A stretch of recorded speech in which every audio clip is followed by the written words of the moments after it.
Letras Libres presenta.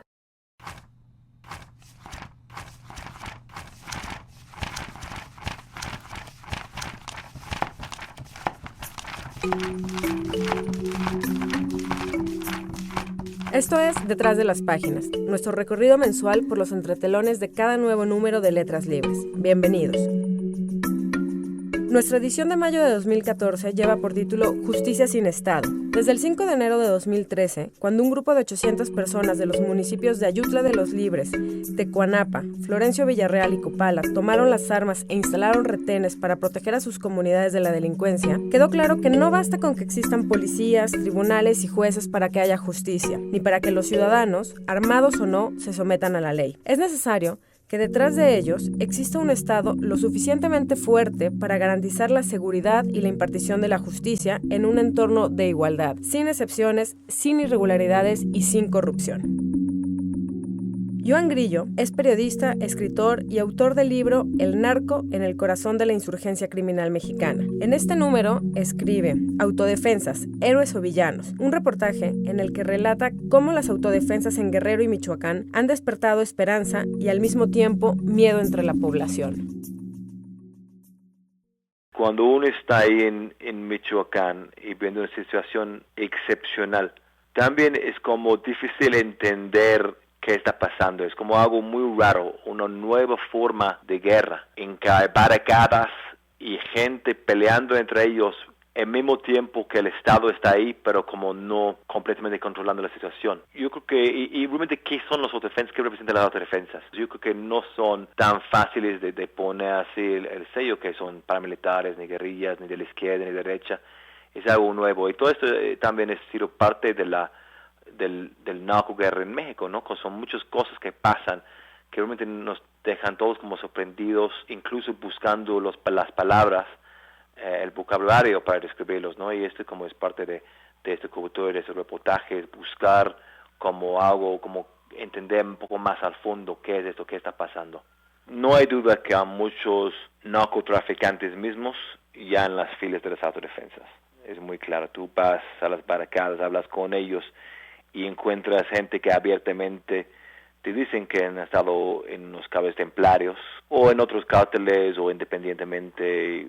Pero sin embargo, en su esencia, yo tengo la convicción de que en su esencia el movimiento de las autodefensas al principio fue un movimiento auténtico para pelear contra la delincuencia. En la Tierra Caliente de Michoacán vemos un lugar lleno con la ilegalidad. El tráfico de drogas ahí es algo muy fuerte desde muchas décadas.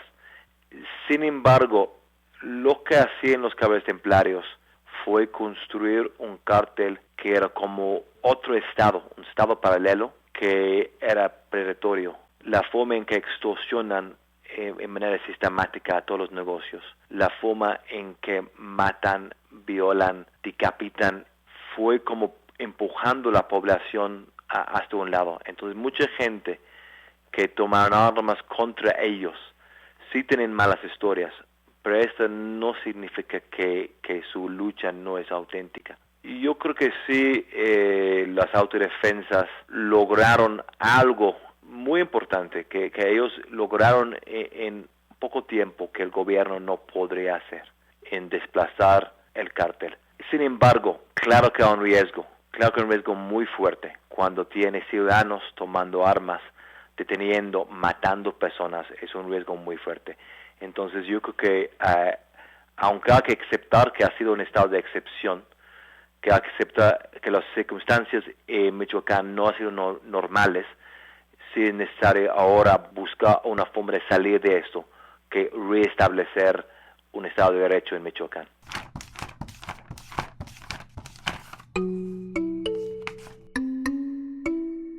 El 14 de abril, días antes de que este número se fuera a imprenta, el comisionado para la Seguridad y el Desarrollo Integral de Michoacán, Alfredo Castillo, firmó con algunos grupos de autodefensa el segundo acuerdo del año para institucionalizar a estas organizaciones de ciudadanos armados. En este nuevo acuerdo, a diferencia del que se firmó en enero, hay una fecha para cumplir los compromisos, el 10 de mayo. Para ese entonces, las autodefensas tendrán que estar incorporadas a los cuerpos de defensas rurales y haber registrado ante la Sedena todas sus armas. Grillo también nos dio su opinión sobre este acuerdo. Yo creo que este acuerdo de abril es lo más importante hasta ahorita y podría dar una salida para el gobierno y para las autodefensas de la situación. Yo creo que en enero fue algo diferente. En enero realmente fue un acuerdo temporal que no fue factible, ¿no? No fue factible incorporar como parte del ejército lo de las autodefensas. Yo creo que este acuerdo de abril sí es algo más factible porque crea un nuevo policía estatal rural. Ya puedes poner las reglas y podré intentar empezar a restablecer el Estado de Derecho. Todavía hay unos retos muy grandes. Uno de ellos es que el gobierno del Estado de Michoacán está muy podrido. Entonces, si pone los autodefensas, una policía estatal rural, ¿quién obedezca en ellos? Hay que como redefinir el Estado, hay que tener elecciones y esos no están hasta el 2015.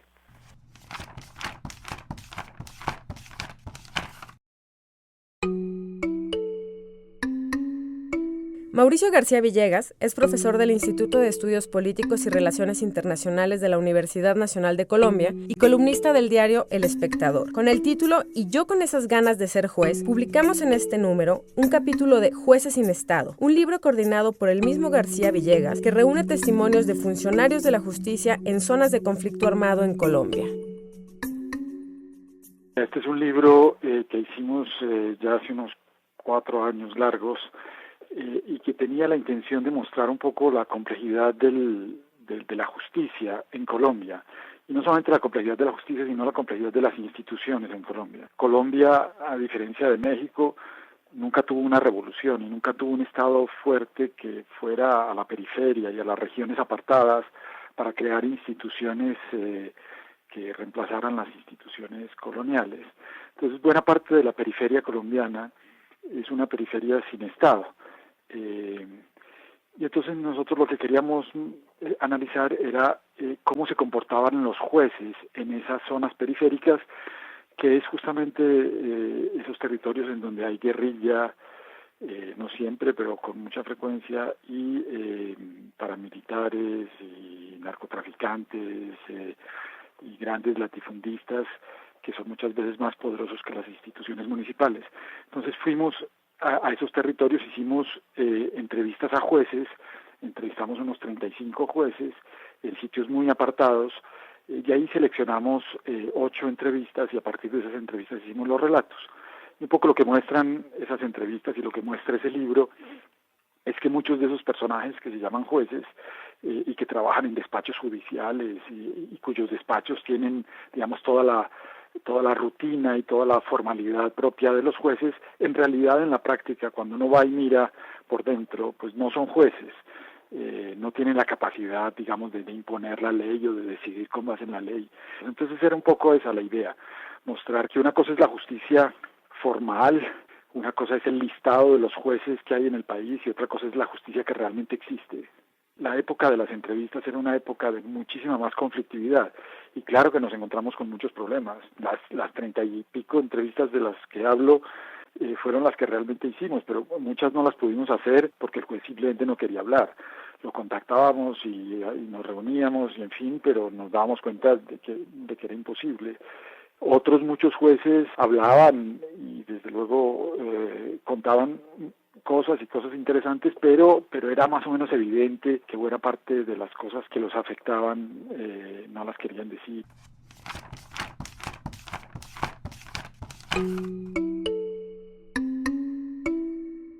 Sergio Cheyfek es un escritor argentino que actualmente reside en Nueva York, donde es profesor de la NYU.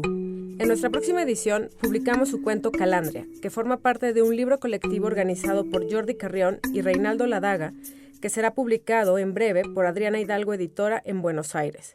La consigna que teníamos era escoger de aquella antología Believe It or Not alguna de esas historias o casos bizarros y desarrollar lo que quisiéramos alrededor de eso. Y yo elegí un relato básico que se trata de la extraña existencia de un pájaro que en lugar de cantar ladra, que en lugar de trinar ladra, que existen en el sur de Chile, etcétera, y eso lo vinculé con otras cosas que estaba leyendo en ese momento de un americano argentino, Guillermo Enrique Hudson, que vivió en el siglo XIX en la Argentina y que tiene observaciones sobre la vida natural muy inspiradoras, ¿no? Esa combinación a mí me resultó como interesante y traté de hacer algo que tuviera como un aliento a la ciencia ficción medio apocalíptico o bizarra, como una especie de tributo también medio extemporáneo al mismo autor, ¿no? A Mr. Ripley, ¿no?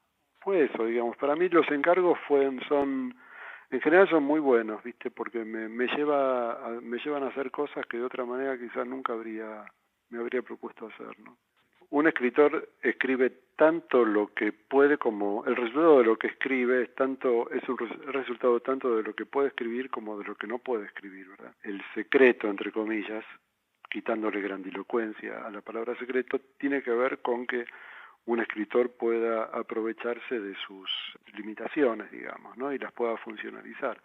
A mí no me saldría a escribir como un relato más habitual, digamos, con comienzo, desarrollo, nudo y desenlace, digamos, ¿no? Tampoco me sale muy bien seguir la trama de las acciones y los hechos. Entonces se produce una especie de hacer de la necesidad virtud, ¿no? De modo que fui teniendo una forma de escribir más bien híbrida, que toma un poco del testimonio, de la crónica, del ensayo bastante, y de la narración entendida en términos de relato, pero no relato vinculado con la cosa del cuento y de la aventura, sino de relato en tanto despliegue de ideas. Y para mí la escritura narrativa tiene que ser básicamente una especie de desarrollo del pensamiento, una especie de escenificación del pensamiento, ¿viste?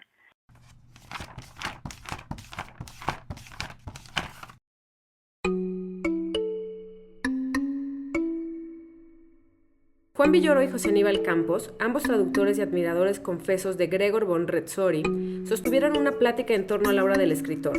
Publicamos además un fragmento de Murmuraciones de un viejo, obra de von Retzory traducida por Campos. Juan Villoro habló con nosotros sobre la trascendencia del autor nacido en la Bucovina hace 100 años.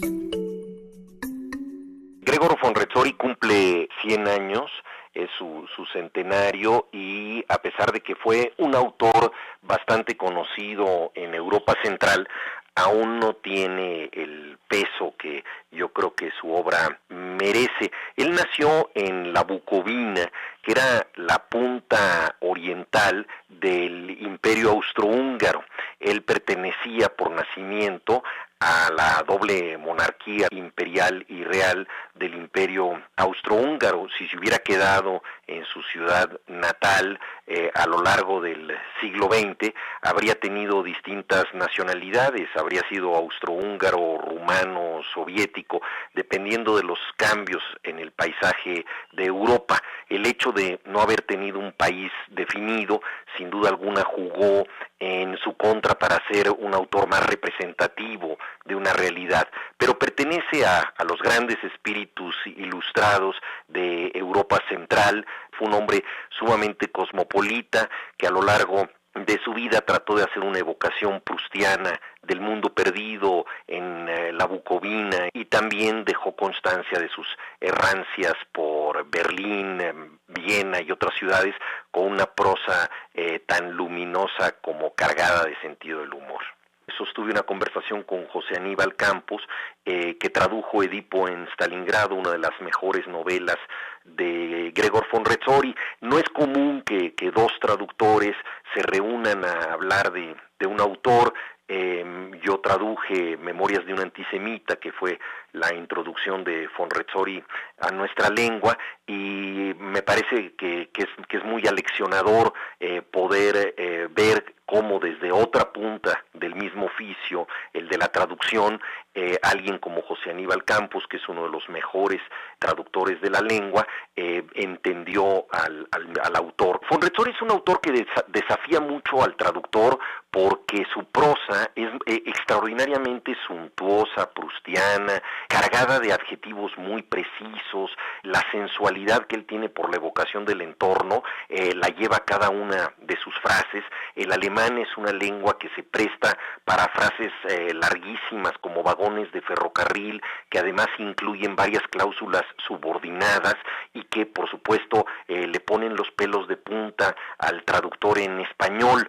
Al mismo tiempo, el repertorio de su vocabulario y de sus intereses incluye cosas bastante ajenas a nuestra tradición, por ejemplo, las batidas de caza, ¿no? Los perros, los aditamentos, toda la vitualla que tiene que utilizar un cazador para ir a los Cárpatos en busca de un ciervo, todo eso lo evoca con una precisión extraordinaria y pone desde luego a prueba los reflejos y la flexibilidad de tu propia lengua. Es un autor muy interesante por la elevada complejidad de su escritura y desde luego de lo que se trata es de que eso pase a nuestra lengua sin que suene artificioso, tratando de que la obra tenga un timbre, un tono que le resulte no solamente común sino natural al lector en español.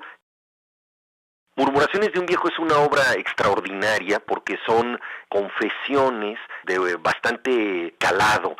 Se trata de lo que un hombre ya en las últimas etapas de su vida puede pensar con absoluta sinceridad respecto a sí mismo. A lo largo de toda su trayectoria, él estuvo evocando mundos perdidos, pero en Murmuraciones de un viejo evoca la pérdida de su propio cuerpo, de su propia salud, de su propio destino. Él se convierte en ese territorio al que ya no se tiene acceso. No se trata de la patria a la que pertenecía él por nacimiento, sino una patria mucho más íntima, la de su propio organismo, que analizó con dosis idénticas de rigor y también de ironía.